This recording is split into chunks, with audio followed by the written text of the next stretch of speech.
கோஹினூர் வைரம். இந்த வைரத்தை பற்றிய அறியப்படாத உண்மை. இது இந்தியாவிலிருந்து திருடப்பட்டிருக்கு.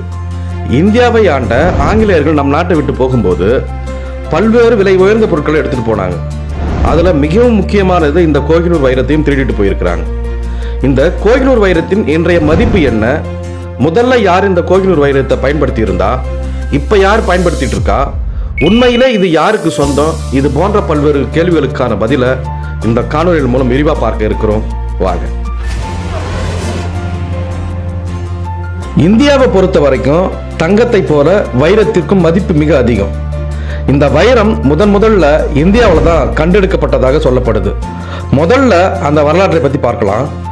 ஆந்திராவில் உள்ள கோல்கொண்டா என்னும் இடத்திற்கு அருகில் உள்ள வஜ்ரகரூர் என்ற இடத்தில் தான் வைரங்கள் கிடைத்ததாக சொல்லப்படுது. சுமார் 2800 ஆண்டுகளுக்கு முன்னதாக இங்கிருந்து வெட்டி எடுக்கப்பட்ட வைரமானது கலிங்க நாட்டின் வழியாக பாரசீக வளைகுடா, அலெக்சாண்ட்ரியா, ரோம் போன்ற அரேபிய நாடுகளுக்கு ஏற்றுமதி செய்யப்பட்டதாம். முதல்ல வைரத்தை அப்படியே எடுத்து விற்று வந்தவர்கள் பிறகு அதை பட்டை தீட்டும் முறையை கற்றுக்கொண்டு அதை நடைமுறைப்படுத்தி இருக்கிறாங்க. பிறகு பல நூற்றாண்டை கடந்து பெல்ஜியம் நாட்டை சேர்ந்த டோஜிவிக் வேன் பெர்காம் என்ற வல்லுநர் 58 பட்டைகளோடு மிகவும் நன்றாக ஜொலிக்கும் முறையில் வைரத்தை பட்டை தீட்டியிருக்கிறார். இதற்கு ரவுண்ட் பெர்லியன் கட் என்று பெயர். இதுதான் பெல்ஜியம் கட்டிங்.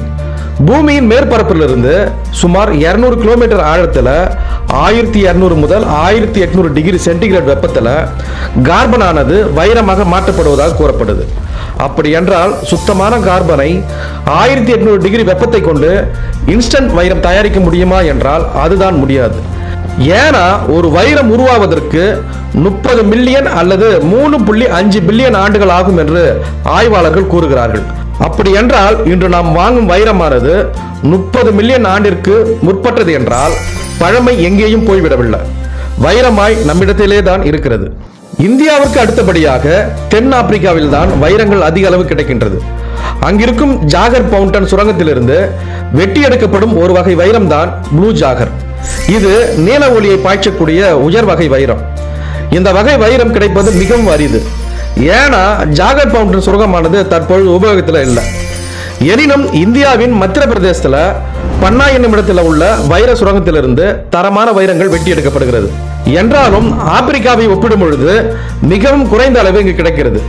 ஒரு கேரட் வைரம் வேண்டும் என்றால் குறைந்தபட்சம் 350 டன் மண் அல்லது 35 அல்லது 40 லோடு மண் பூமியை தோண்டி எடுக்க வேண்டுமா? அதிலேயும் ஏமாற்றம் அடையலாம் என்கிறார்கள். அல்லது இவ்வளவு செய்தும் கிடைக்காமலும் போகலாம் அப்படின்னு சொல்றாங்க. மேலும் ப்ளூ ஜாக் வைரத்தை தவிர வெள்ளை, மஞ்சள், பிரவுன், கிரே, பச்சை, ஆரஞ்சு, பிங்க் ஆகிய நிறங்களிலும் வைரம் கிடைக்கின்றது. இந்தியாவின் கோல்கொண்டாவில் கிடைத்த கோஹினூர் வைரத்தின் எடை 105.80 கேரட். இது லண்டன்ல உள்ள மகாராணி மகுடத்தை அலங்கரித்துக் கொண்டிருக்கிறது.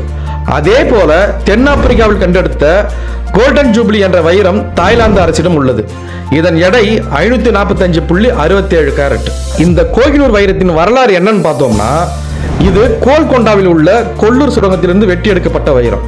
இந்த கோஹினூர் வைரத்தை வாரங்கல்லில் உள்ள பத்ரகாளி அம்மனின் இடது கண்ணாக அலங்கரித்து வந்தனராம் அந்த மக்கள். பிறகு வந்த அலாவுதீன் கில்ஜியின் காலத்துல இந்த வைரம் கொள்ளையடிக்கப்பட்டதாக தெரிகிறது. இவரிடமிருந்து இந்த வைரத்தை நாதிர்ஷா என்பவர் கொள்ளையடித்ததாகவும், பின்னர் பல கைகள் மாறி இறுதியில ஆங்கிலேயரின் ஆட்சி காலத்துல விக்டோரியா மகாராணியிடம் சென்றது. பின்னர் எலிசபெத் தனது மணிமகுடத்தில் சூட்டிக் கொண்டார். மேலும் இந்த கோஹினூர் வைரம் உலகில் உள்ள வைரங்களில் மிகவும் சர்ச்சைக்குரிய ஒன்றாக இருக்கு. முகலாய அரசர்கள், ராணிய படையினர், ஆப்கன் ஆட்சியாளர்கள், பஞ்சாப் மகாராஜாக்கள் ஆகியோரின் கைகளை கடந்து வந்துள்ள இந்த கோஹினூர் வைரம் பல நூற்றாண்டுகளா கைப்பற்றப்படுகின்ற மற்றும் சூழ்ச்சியால் அடையக்கூடிய ஒரு பொருளாக இது இருந்து வருது. 19ஆம் நூற்றாண்டின் மத்தியில இந்த 105.8 கேரட் ரத்தினங்கள் ஆங்கிலேயரின் கைகளில் விழுந்தது. டவர் ஆஃப் லண்டன் என்று அறியப்படும் கோட்டை அரண்மனையில வைக்கப்பட்டிருக்கும் மணிமகுட ஆபரணத்தின் ஒரு பகுதியாக அது இப்போது உள்ளது. இந்த கோஹினூர் வைரம் யாருக்கு சொந்தமானது என்ற கேள்வி நீண்ட காலமாகவே நீடிச்சு வருது. பிரிட்டிஷ் காலத்துல இந்தியாவிலிருந்து கொண்டு செல்லப்பட்ட கோஹினூர் வைரமானது மீண்டும் திருப்பி தரப்படவே இல்லை. இந்த நிலையில கோஹினூர் வைரத்தை பிரிட்டிஷாரிடமிருந்து மீட்டு கொண்டு வந்து இந்தியாவில் வைக்க வேண்டும் என்ற வாதங்கள் இப்போ வரைக்கும் எழுந்து வருது. அவ்வப்போது கோஹினூர் வைரம் யாருக்கு சொந்தமானது என்ற குழப்பம் அடிக்கடி நம்மளுக்குள்ள இருக்கு. இந்த கோஹினூர் வைரம் பல நூற்றாண்டு கால வரலாற்றை கொண்டது. 105.6 கேரட் எடை கொண்ட இந்த கண்கவர் கோஹினூர் வைரம் காலங்காலமா வீரம், வெற்றி, மதிப்பு, அதிகாரம் ஆகியவற்றின் அடையாளமாக பார்க்கப்படுது. யாரிடம் இந்த வைரம் இருக்கிறதோ அந்த ஆட்சியாளர்கள் தான் ஆதிக்கம் செலுத்துபவர்களாக இருப்பாங்க. எனவே இந்த வைரத்தை கைப்பற்ற அரசுகளிடையே அந்த காலத்திலேயே போட்டி நிலவி வந்துட்டு இருக்கு. உண்மையில் இந்த கோஹினூர் வைரம் யாருக்கு சொந்தமானது? முகலாயர்களுக்கா, பிரிட்டிஷ்காரர்களுக்கா? இருவருக்குமே ஆனா இல்ல. உண்மையிலே கோஹினூர் வைரம் காக்காட்டியா சமூகத்தினருக்கு சொந்தமானது என சொல்லப்படுது. தற்போதைய ஆந்திரா மற்றும் தெலுங்கானா பகுதிகளை 12ஆம் நூற்றாண்டுகளில் ஆட்சி செய்தவர்கள் தான் காக்காட்டியா வம்சத்தினர். அந்த காலகட்டத்தில் சக்தி வாய்ந்த அரசு வம்சமாக காக்காட்டியா வம்சம் திகழ்ந்திருக்கு. கோஹினூர் வைரத்தின் உரிமையாளர்கள் இவர்களே என நம்பப்படுது. காக்காட்டியா அரசு வம்சத்தினர் கோஹினூர் வைரத்தை தங்கள் சக்தி மற்றும் கௌரவத்தின் அடையாளமாக பயன்படுத்தி வந்தாங்க. கோஹினூர் வைரத்தின் சரியான தோற்றம் என்பது இதுவரை மர்மமாகவே இருக்கு. கிமு 4ஆம் நூற்றாண்டுக்கு முந்தைய பண்டைய சமஸ்கிருத நூல்களில் கோஹினூர் வைரம் குறித்த குறிப்புகள் இருப்பதாக கூறப்படுது. இருப்பினும் இது பற்றிய முதல் பதிவு முகலாய பேரரசை நிறுவிய பாபரிடமிருந்து வந்தது. அதாவது பாபர் 1526 டெல்லி சுல்தானிடமிருந்து கோஹினூர் வைரத்தை வாங்கி இருப்பதாக குறிப்புகள் கூறுது. ஆனா காக்காட்டிய வம்சத்துல 1199 முதல் 1262 வரை ஆட்சி செய்த கணபதி தேவா மற்றும் அவரது மகள் ருத்ரமா தேவி ஆகியோர் கோஹினூர் வைரத்தை வைத்திருப்பதை பெருமையாக கருதியிருக்காங்க. இந்த காக்காட்டியா வம்சத்தின் ஆட்சியின் கீழ் தான் இந்த கோஹினூர் வைரமானது இருந்துள்ளதாக தெரிய வருது. பின்னால அதாவது 1849ஆம் ஆண்டுல பஞ்சாப் பகுதி இணைக்கப்பட்டதை தொடர்ந்து கோஹினூர் வைரமானது பிரிட்டிஷார் வசம் சென்றிருக்கு.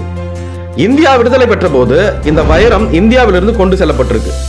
அதன் பின் தான் பிரிட்டிஷ் அரச வம்சத்தின் மகுடத்தில் பொருத்தப்பட்டிருக்கு. இந்த வைரத்தை மீட்டு இந்தியா கொண்டு வந்து அந்த வைரத்தின் பாரம்பரியத்தை நிலைநாட்ட வேண்டும் என பலரும் அரசுக்கு கோரிக்கை விடுத்து வராங்க. இந்த கோஹினூர் வைரத்தின் இன்றைய மதிப்பு என்ன தெரியுமா? பல மில்லியன். 1757 பிளாசி போருக்கு பிறகு ஆங்கிலேயர்கள் இந்தியாவில் தங்கள் ஆதிக்கத்தை நிறுவனாங்க. இந்த காலகட்டத்தை தான் நாம் காலனித்துவ ஆட்சி என்றும் குறிப்பிடுறோம். பிரிட்டிஷ் அரசு இந்தியாவை நேரடியாக கட்டுப்படுத்துவதற்கு முன்பு பிரிட்டிஷ் கிழக்கிந்திய கம்பெனி இந்தியாவில் பல பகுதிகளை தனது கட்டுப்பாட்டுக்குள்ள கொண்டு வந்தாங்க. இப்படி இந்தியா சுமார் 90 ஆண்டுகள் ஆங்கிலேயர்களால் ஆளப்பட்ட போது பிரிட்டிஷ் பட இந்திய அரச சாம்ராஜ்யத்தில் இருந்து எடுக்கப்பட்டதுதான் இந்த கோஹினூர் வைரம். இது உலகில் மிகவும் அரிதான வைரமாக பார்க்கப்படுது. அதே போல போர்க்காலங்களில் பிற நாடுகளிலிருந்து எடுத்து செல்லப்பட்ட பல்வேறு பொக்கிஷங்களை மற்ற நாடுகள் திருப்பி கொடுத்துட்டு இருக்காங்க அந்தந்த நாடுகளுக்கு. ஆனா நம்ம நாட்டிலிருந்து எடுத்து செல்லப்பட்ட இந்த கோஹினூர் வைரத்தை இன்ன வரைக்கும் இந்த பிரிட்டிஷ் அரசாங்கம் இன்ன வரைக்கும் நம்ம இந்தியாவுக்கு கொடுக்காம இருக்காங்க. ராணி எலிசபெத் மறைவிற்கு பின்பும் பிரிட்டன் பிரதமராக இருந்த இந்தியர் ரிஷி கனாக் பதவியேற்ற நாள்ல இருந்து அவ்வப்போது கோஹினூர் வைரம் குறித்த விவாதம் சமூக வலைதளத்தில் சூழ்ந்து வருது. அப்பப்ப பேசி வராங்க. ராணி எலிசபெத் இறப்பதற்கு முன்பு அணிந்திருந்த அவருடைய ஆடம்பரம் மற்றும் பாரம்பரியம் மிக்க கிரீடத்தில் கோஹினூர் வைரம் கடைசியாக காணப்பட்டது. பிரிட்டன் அரச குடும்பத்தின் பாரம்பரியத்தின்படி ராணி எலிசபெத் இறந்த பின்பு இந்த கிரீடத்தை ராணி கமிலா அணிய வேண்டும். ஆனா இந்த விலை மதிப்பற்ற மற்றும் பிரம்மாண்டமான கோஹினூர் வைரத்தின் சர்ச்சைக்குரிய வரலாறு காரணமாக அதை அவர் இன்ன வரைக்கும் அணியாம இருக்காங்க. பிரிட்டன் அரசராக பொறுப்பேற்றுள்ள சார்லஸின் முடிசூட்டு விழாவில் அவருடைய மனைவி மற்றும் அதிகாரப்பூர்வமாக ராணியாக முடிசூட்டப்படும் கமிலா விலை மதிப்பற்ற கோஹினூர் வைரத்தை கொண்ட கிரீடத்தை அணிய தவிர்த்து விடுவதாகவும் அதற்கு பதிலாக ராணி மேரியின் பழைய கிரீடத்தை அணிவதாகவும் கூறியிருந்தாங்க. அதாவது இந்த கோஹினூர் வைரம் தொடர்பான சமீபத்திய விவரக்குறிப்புகள் அடிப்படையில் கிழக்கிந்திய கம்பெனியால் பஞ்சாபிலிருந்து கொண்டு வரப்பட்டு விக்டோரியா மகாராணியின் கிரீடத்தில் பொருத்தப்படுவதற்கு முன்பு கோஹினூர் வைரத்தின் பதிவு செய்யப்பட்ட எடை சுமார் 186 ஓல்டு கேரட், அதாவது 191 மெட்ரிக் கேரட்.